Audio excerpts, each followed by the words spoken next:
Saya memberi petunjuk kepada saudara Yudhoyono ini, saudara AHY, tidak sering dan tidak panjang lebar. Kan ini intinya beliau bisa nangkap. Saya senang karena berarti saya tidak salah pilih Menko Infrastruktur.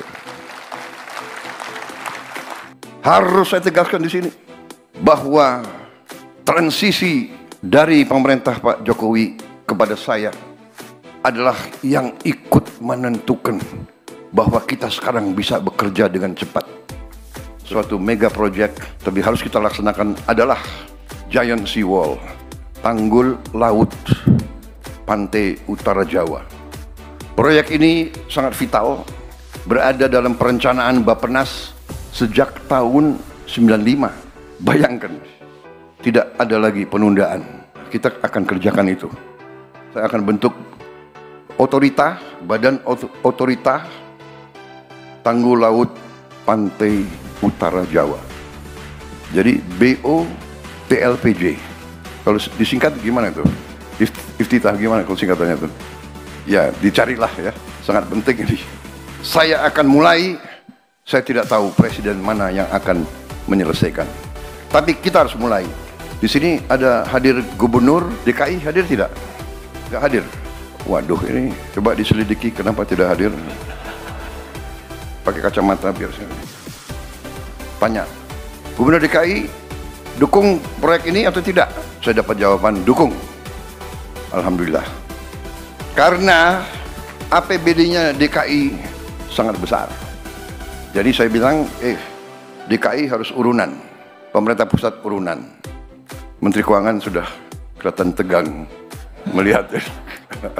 Tenang Bu, DKI nyumbang. Karena ini untuk DKI sebenarnya adalah DKI Semarang. Semarang, Pekalongan, Brebes itu air sudah mengancam kehidupan rakyat kita. Harus segera. Saya kira saudara-saudara juga tidak mau kalau saya terlalu panjang bicara. Kan? Betul ya? Mau singkat atau panjang? Bohong gitu. Kalau politisi takut sama presiden, panjang Pak, panjang. Yang di belakang udah resah. Coba pakai kacamata saya mau lihat ini. Mana senyumnya yang politisi atau senyumnya yang orang pengusaha, orang itu maunya singkat.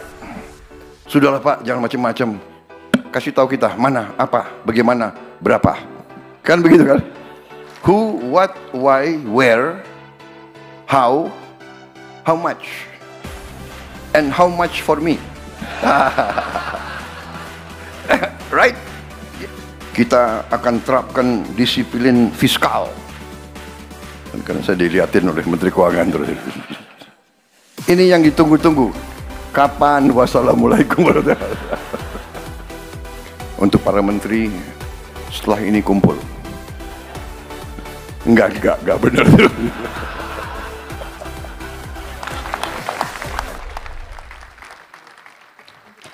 Hadirin yang kami hormati, selanjutnya marilah kita simak bersama keynote speech oleh Presiden Republik Indonesia yang terhormat Bapak Prabowo Subianto.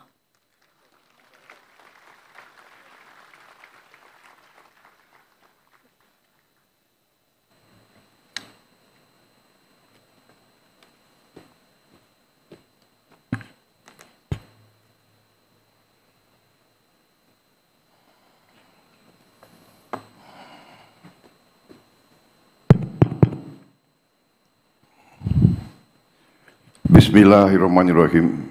Assalamualaikum warahmatullahi wabarakatuh.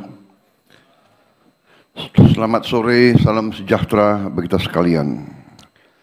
Shalom, salve, Om Swastiastu, Namo Buddhaya, salam kebajikan. Yang saya hormati dan saya banggakan Menteri Koordinator Infrastruktur dan Pembangunan Kewilayahan Saudara Agus Harimurti Yudhoyono sebagai penyelenggara, Ketua Dewan Perwakilan Daerah Republik Indonesia Saudara Sultan Bakhtiar Najamuddin, Wakil Ketua Majelis Permusyawaratan Rakyat Republik Indonesia Saudara Hidayat Nur Wahid yang saya hormati, para menteri koordinator, para menteri, wakil menteri, dan seluruh anggota Kabinet Merah Putih yang hadir. Hadir Menko Hukum HAM Imigrasi dan Pemasyarakatan Profesor Yusril Iza Mahendra, Menko Perekonomian Saudara Airlangga Hartarto, Menko Pembangunan Manusia dan Kebudayaan Profesor Pratikno, Menko Pemberdayaan Masyarakat Saudara Abdul Muhaimin Iskandar, Ketua Dewan Ekonomi Nasional Jenderal TNI Purnawirawan Luhut Binsar Panjaitan. Hadir juga di sini para duta besar negara sahabat, hadir 28 duta besar dan perwakilan negara-negara sahabat. I welcome you, distinguished ambassadors, ministers, and representatives of friendly countries. Para gubernur, bupati, wali kota yang hadir, yang saya minta maaf tidak saya sebut satu persatu. Ini ada berapa ratus ini?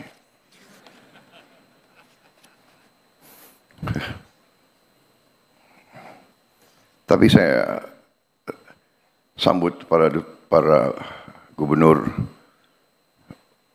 bupati, wali kota yang berkenan hadir. Terima kasih.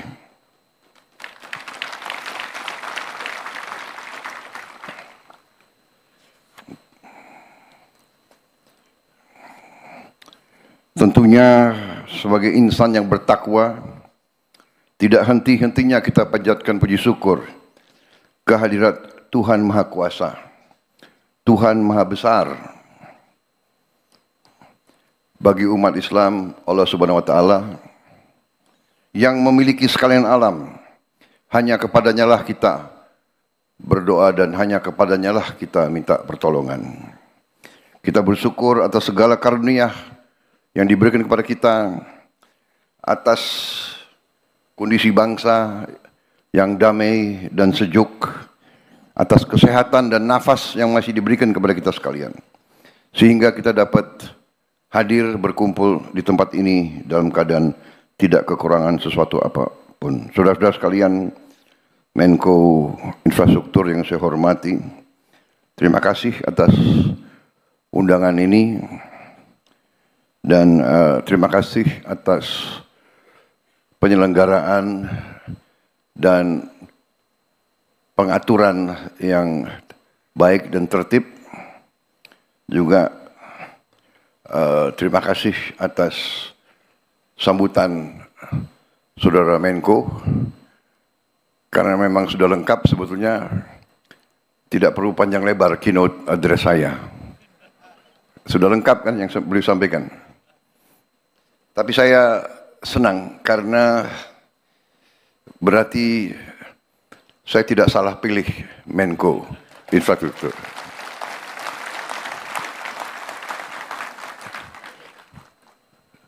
Salah satu kunci kepemimpinan yang saya belajar ialah pilihlah tim Anda yang terbaik yang bisa kau pilih. Itu yang saya belajar.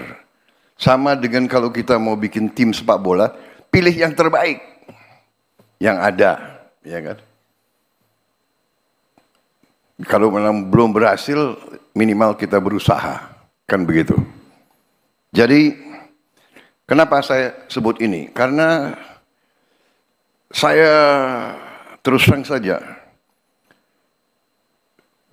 memberi pengarahan itu tidak terlalu sering, memberi petunjuk tidak terlalu sering, dan tidak terlalu lama. Saya memberi petunjuk kepada Saudara Yudhoyono ini, Saudara AHY, tidak sering dan tidak panjang lebar. Saya sampaikan ini intinya, beliau bisa nangkap, dan saudara-saudara tadi ini yang beliau sampaikan, inilah sebenarnya yang sedang kita kerjakan. Jadi saudara-saudara sekalian, kita akui masih banyak tantangan, masih banyak kesulitan. Kita akui bahwa kita harus mengejar ketertinggalan kita dengan perkembangan yang begitu dahsyat di dunia sekarang ini. Tapi kita bertekad bahwa kita bisa mengejar ketertinggalan itu. Karena kehendak kita jelas, kehendak kita kuat, pemahaman kita terhadap keadaan juga jelas. Nah, sekarang tinggal mempersatukan kehendak tersebut, mempersatukan kolaborasi, dan bekerja dengan semangat, bekerja dengan optimisme, bekerja dengan kehendak yang kuat. Saudara-saudara sekalian, masalah yang kita hadapi dalam pembangunan suatu bangsa, masalahnya adalah masalah yang sudah dialami oleh berapa puluh bahkan ratusan negara-negara lain. Sejarah peradaban manusia mengajarkan kita bahwa keberhasilan suatu bangsa itu ada unsur-unsurnya, ada elemen-elemennya. Tentunya harus ada sistem politik, sistem kenegaraan yang berfungsi. Sistem kenegaraan itu menyangkut sistem hukum yang berkeadilan, yang berfungsi. Kemudian dengan sistem tersebut terpilihlah unsur-unsur pimpinan di bidang eksekutif, di bidang yudikatif, dan di bidang legislatif. Kita sekarang sedang berbicara masalah tugas kita sebagai eksekutif. Baru saja tadi pagi saya berurusan dengan yudikatif. Dan legislatif terus-menerus mengawasi kita dan menopang kebutuhan-kebutuhan anggaran kita. Urusan pembangunan suatu negara adalah urusan penggunaan dan pengelolaan sumber daya dan kekayaan suatu bangsa. Tugas kita bersama, para eksekutif, adalah bagaimana kita menjaga dan mengelola sumber daya dan kekayaan tersebut. Kemudian setelah kita menghadapi dan mengalami dan setelah kita mengidentifikasi masalah-masalah pokok bangsa, kita datang dengan solusi-solusi. Kita tidak takut dengan hambatan, kita tidak takut dengan kesulitan, tidak takut dengan ancaman. Kita akan hadapi kesulitan tersebut. Kita akan hadapi dengan cepat dan kita akan cari solusi dengan cepat dan kita akan kerjakan. Saudara-saudara sekalian,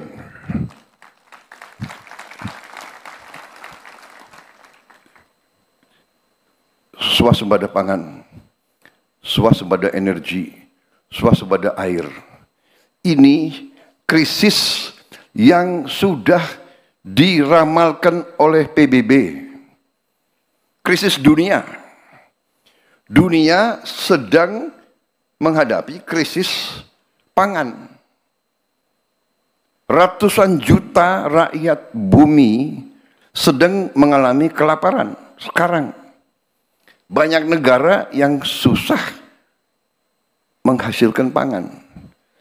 Kita bersyukur diberi segala nikmat oleh Yang Maha Kuasa. Lahan yang luas, yang subur, air yang cukup,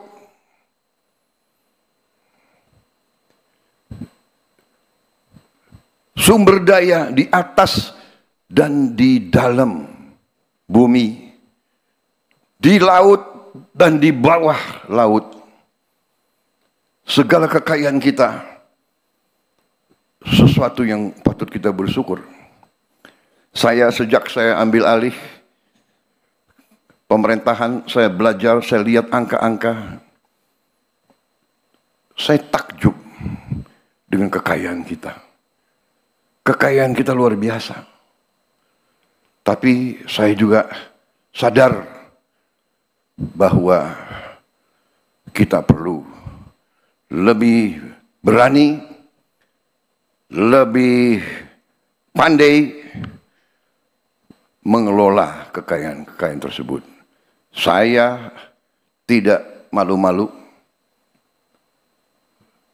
Walaupun di hadapan sahabat-sahabat di luar negeri, saya juga tidak malu-malu. Kita harus berani mengatakan apa adanya. Kekurangan Indonesia adalah kita kurang tegas, kurang berani, kurang disiplin, kurang keras menjaga kekayaan kita. Terlalu banyak kekayaan Indonesia yang tidak sampai ke rakyat Indonesia. Saudara-saudara, dengan demikian saya harus memimpin suatu pemerintah yang berani untuk menegakkan efisiensi penghematan. Dengan efisiensi penghematan, kita bisa investasi di hal-hal yang sangat penting. Saya terima kasih Menko Infrastruktur dan menteri-menteri bisa memahami ini, bahwa sekarang ini yang saya ingin amankan adalah sumber pangan Indonesia dan sumber energi. Dan alhamdulillah tanda-tanda sudah jelas di hadapan mata dengan kebijakan-kebijakan kita dalam beberapa bulan ini. Dan sekali lagi saya tekankan, peranan dari pemerintah sebelum pemerintah yang saya pimpin harus saya tegaskan di sini, bahwa transisi dari pemerintah Pak Jokowi kepada saya adalah yang ikut menentukan bahwa kita sekarang bisa bekerja dengan cepat. Saudara-saudara sekalian, kita harus berani mengakui kebaikan dan keberhasilan pemerintah-pemerintah sebelum kita. Saya tidak akan pernah malu-malu bahwa apa yang kita kerjakan sekarang tidak kecil peranan pemerintah-pemerintah sebelum ini. Semua pemerintahan sebelum ini sangat berjasa. Kalau kita bicara infrastruktur, kita bisa lihat dengan mata kita apa yang dibangun oleh Bung Karno, oleh pemerintah pertama kita, dilanjutkan oleh Presiden Soeharto, dilanjutkan oleh presiden-presiden selanjutnya. Tidak ada suatu pembangunan bangsa yang datang demikian seolah-olah jatuh dari langit. Tidak. Pembangunan suatu bangsa dibangun dengan keteguhan, dengan kesabaran, batu demi batu, langkah demi langkah, dengan keringat, dengan darah, dengan air mata. Semua infrastruktur yang kita nikmati dibangun oleh pendahulu-pendahulu kita. Dengan demikian, yang sekarang kita lakukan adalah prioritas. Dalam tahun-tahun pertama, saya kira dalam 2-3 tahun ini, prioritas kita masih untuk menjamin pangan kita. Dan alhamdulillah, produksi pangan, prestasi pangan kita adalah terbesar sepanjang sejarah Negara Kesatuan Republik Indonesia. Mau diakui, mau tidak diakui, cadangan beras kita sekarang di gudang-gudang pemerintah adalah terbesar sepanjang sejarah Negara Kesatuan Republik Indonesia. Di bidang produksi beras dan di bidang produksi jagung. Dan prestasi kita di bidang teknologi, hektar demi hektar, sudah cukup seimbang dengan prestasi negara-negara lain. Produksi beras kita yang saya lihat terakhir di Sumatera Selatan, di Sumatera Selatan saja peningkatan produksi beras diperkirakan tahun ini 48% peningkatannya. Di kuartal pertama ini sudah 48%. Diperkirakan ini akan terus.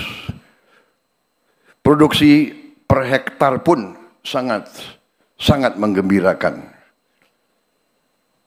Yang biasanya 3-4 ton gabah per hektar, sekarang sudah 6-7-8 ton. Sangat luar biasa.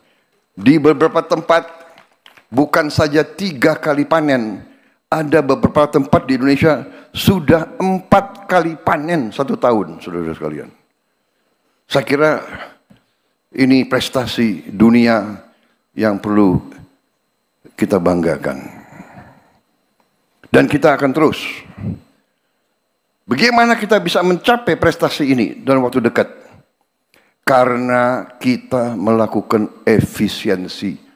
Kita melakukan deregulasi. Peraturan yang kita bikin sendiri yang menghambat diri kita sendiri.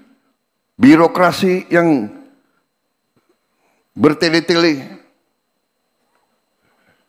Saudara-saudara, pupuk dari pabrik milik pemerintah Indonesia, pupuk yang disubsidi oleh APBN, keluar dari pabrik menuju petani, tadinya 145 peraturan, 145 regulasi. Harus tanda tangan menteri, untuk tanda tangan menteri harus paraf dirjen, dari situ persetujuan gubernur, persetujuan bupati, persetujuan camat, baru ke petani. Saya coret itu semua. Dari pabrik langsung ke Gapoktan. Nggak ada ini, tidak ada. Produksi naik, saudara. Pupuk yang langka ternyata bisa tidak langka. Pupuk bisa terjangkau oleh petani.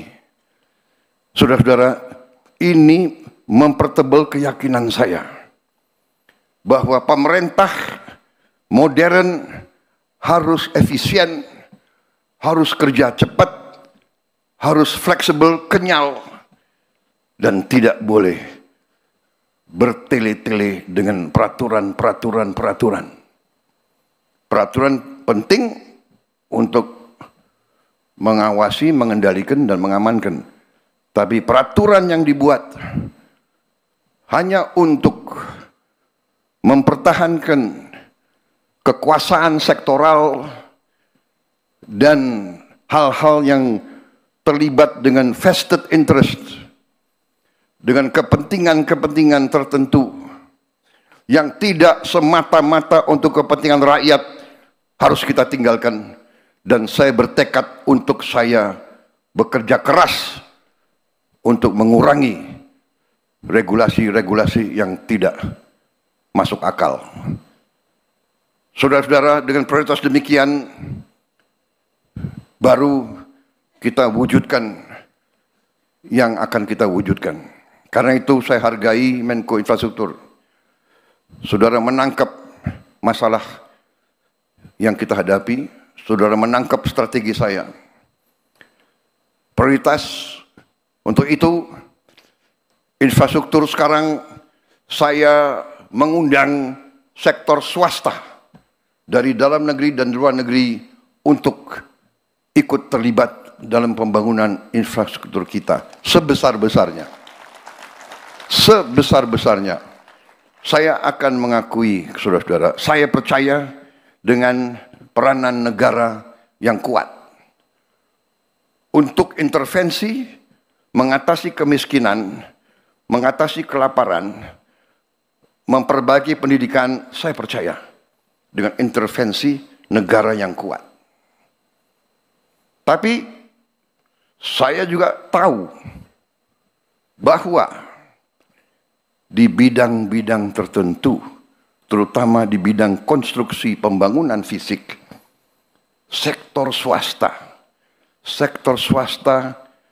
dan juga sektor swasta internasional sering lebih modern, lebih efisien, dan dapat mencapai prestasi tepat waktu dengan menghemat anggaran yang besar. Harus kita akui. Seringkali BUMN ini merasa kalau dia kerjanya lambat, tidak apa-apa. Kalau nanti dia boros, tidak apa-apa. Karena ada Menteri Keuangan yang akan, apa istilahnya, PMN, apa ini PMN ini? Ya kan? Kalau kita tanya perusahaan-perusahaan besar internasional, dan dia ada nggak PMN? Jadi justru karena kita butuh sekarang mitra-mitra yang efisien, mitra-mitra yang modern teknologinya, saya arahkan bahwa infrastruktur sekarang peran swasta harus lebih besar. Saudara-saudara. Tapi untuk swasta dari dalam dan luar negeri tertarik, pemerintah harus mempermudah pekerjaan mereka. Jadi saya menyambut baik tadi apa itu, pusat-pusat atau kantor-kantor memfasilitasi semua proyek, dibantu, diamankan, dijaga supaya tidak terganggu rencana besar pembangunan tersebut. Itu strategi kita mengundang, dan saudara-saudara, pemerintah Indonesia juga sekarang merasa kita lebih kuat. Dengan efisiensi yang kita lakukan di awal administrasi saya, di awal pemerintahan saya, dengan efisiensi yang kita lakukan, ternyata kita bisa menghemat banyak uang, cash, dan uang itulah sekarang kita pakai sebagai dana investasi kita. Sehingga kita sekarang berani, kalau kita undang kerjasama dengan swasta atau dengan asing, kita berani, pemerintah akan ikut berapa persen. Dan bukan minta saham kosong, tapi kita ikut serta dengan uang yang nyata, uang yang real. Saya kira itu akan memberi comfort kepada semua mitra-mitra dari luar negeri. Saudara-saudara sekalian, strategi besar kita demikian. Tadi sudah digarisbawahi beberapa elemen. Saya ingin emphasize, saya ingin garisbawahi salah satu proyek infrastruktur yang sangat strategis, sangat vital bagi kita, merupakan suatu mega project tapi harus kita laksanakan adalah Giant Sea Wall, tanggul laut pantai utara Jawa. Proyek ini sangat vital. Proyek ini berada dalam perencanaan Bappenas sejak tahun 95. Bayangkan, sejak tahun 95, 30 years ago, kalau tidak salah ya, 30 tahun yang lalu. Tapi kita tidak berkecil hati. Sekarang tidak ada lagi penundaan. Sudah nggak perlu lagi banyak bicara. Kita akan kerjakan itu segera, saudara-saudara sekalian. Proyek ini menyangkut jarak yang tidak pendek, kalau tidak salah sekitar 500 km dari Banten sampai ke Jawa Timur, ke Gresik, 500 km, dan perkiraan biaya yang dibutuhkan 80 miliar dolar. Dan waktu perkiraan untuk di Teluk Jakarta saja kemungkinan 8 sampai 10 tahun. Kalau sampai ke Jawa Timur mungkin membutuhkan waktu 20 tahun. 15 sampai 20 tahun. Tidak ada masalah. Ada pepatah kuno, perjalanan 1000 kilometer dimulai oleh satu langkah. Kita akan segera mulai itu. Saya sudah perintahkan suatu tim untuk roadshow keliling, dan dalam waktu dekat saya akan bentuk otorita, badan otorita tanggul laut pantai utara Jawa.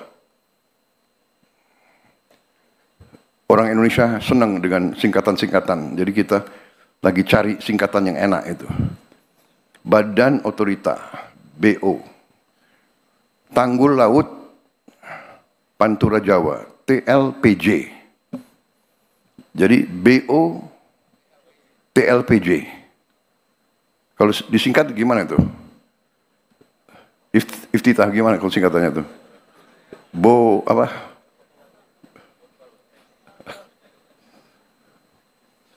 Ya, dicarilah ya. Sangat penting ini. Tapi ini vital. Dan ini sesuatu mega project. Saya akan mulai, saya tidak tahu presiden mana yang akan menyelesaikan. Tapi kita harus mulai. Dan kita akan mulai.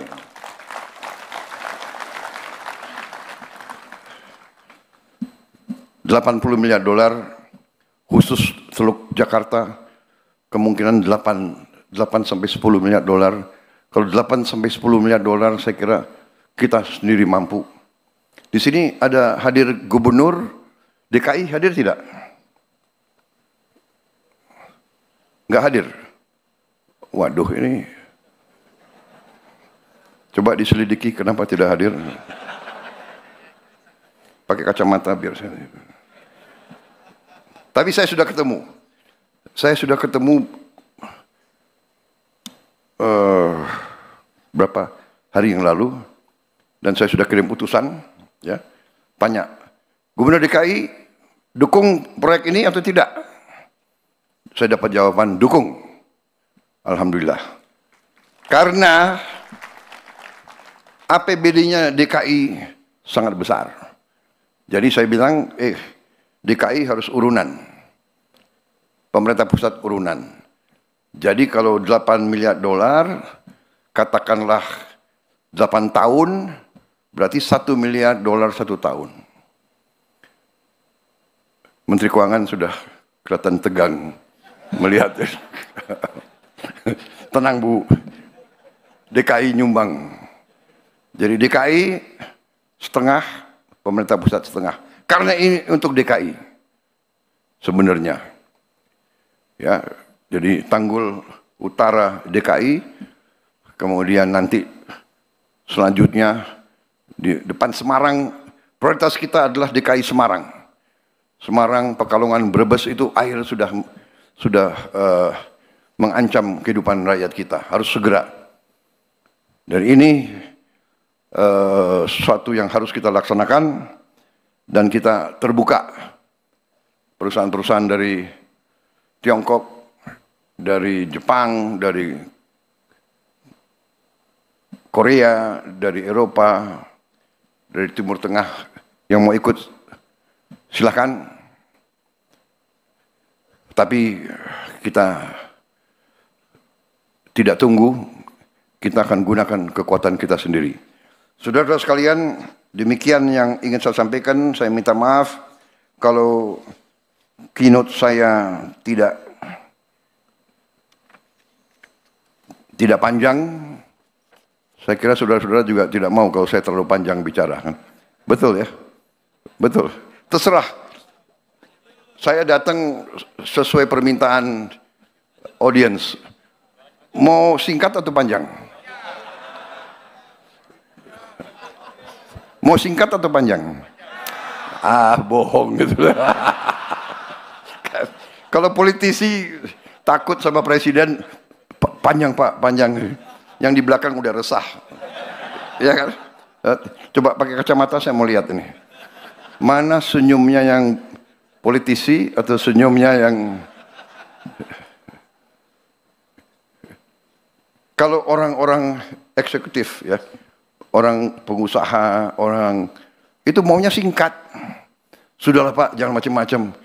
Kasih tahu kita mana, apa, bagaimana, berapa. Kan begitu kan? Kan begitu, ya.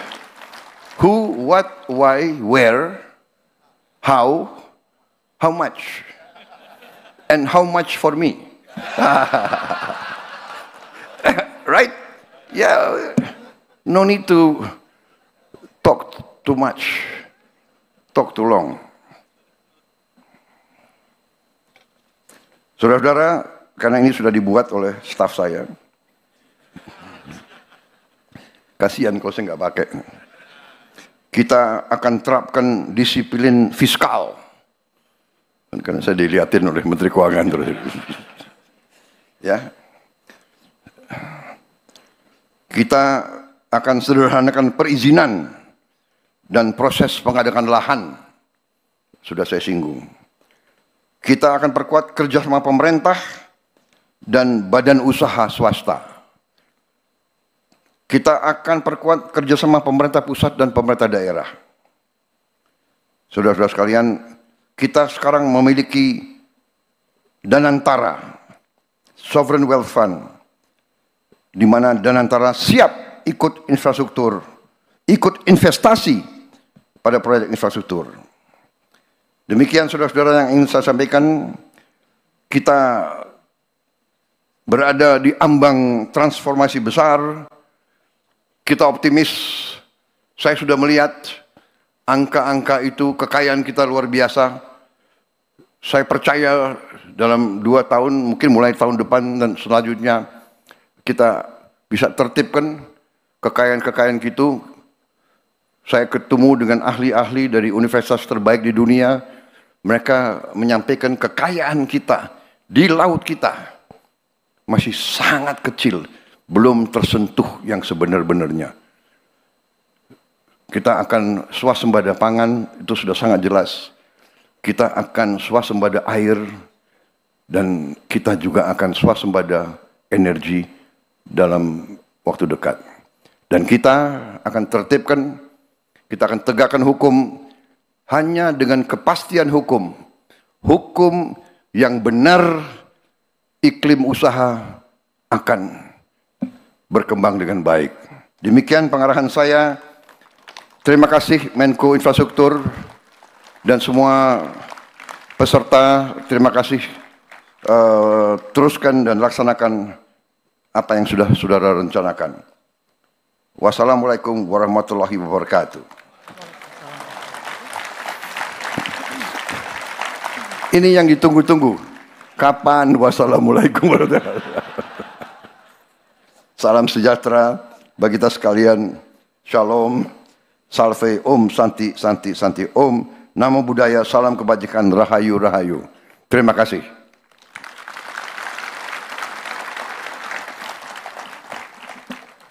Selesai. Untuk para menteri, setelah ini kumpul. Enggak benar.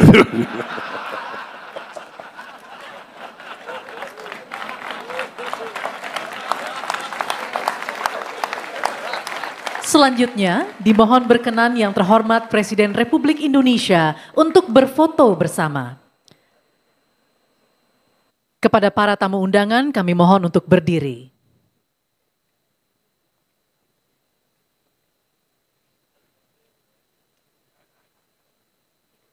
Mohon izin kami pandu. 1, 2, 3.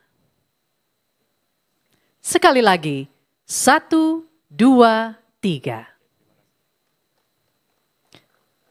Demikian acara keynote speech Presiden Republik Indonesia.